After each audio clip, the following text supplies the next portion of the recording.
दोस्तों, आज हम सुनाने जा रहे हैं वट सावित्री व्रत कथा। पुरानी मान्यता के अनुसार एक बार एक राजा जिसका नाम अश्वपति था, उसकी कोई संतान न थी। इसी प्रकार एक ऋषि के कहने पर उसने पूरे मन से पूजा की। भगवान ने प्रसन्न होकर उन्हें कन्या प्राप्ति का आशीर्वाद दिया।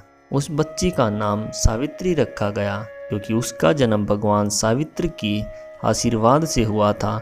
बहुत लंबे समय से राजा अपनी बेटी के लिए एक वर खोज रहा था, लेकिन वह असफल रहा।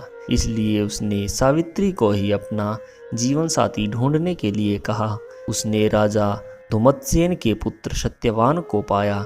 राजा देख नहीं पाता था, उसने अपना सारा धन खो दिया था। सावित्री अपने पति को पाकर अपने राज्य में वापस लौट गई। जब वह घर आए तो नारद मुनि भी वहां बैठे थे।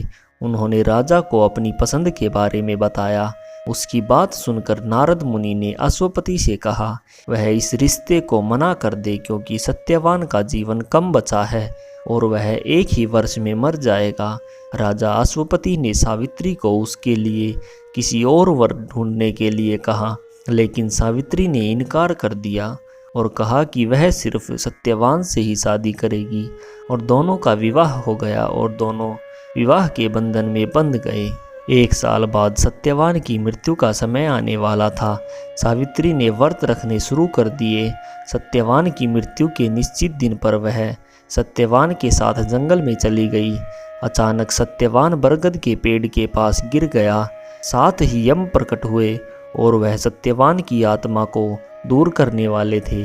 सावित्री ने यम से कहा कि अगर वह सत्यवान को ले जाना चाहते हैं तो वह भी उनके साथ आएगी। ऐसा कहकर वह तपस्या करने में लग गई। उसकी तपस्या को देखकर भगवान यम ने उसकी 3 इच्छाएं मांगने के लिए वरदान दिया।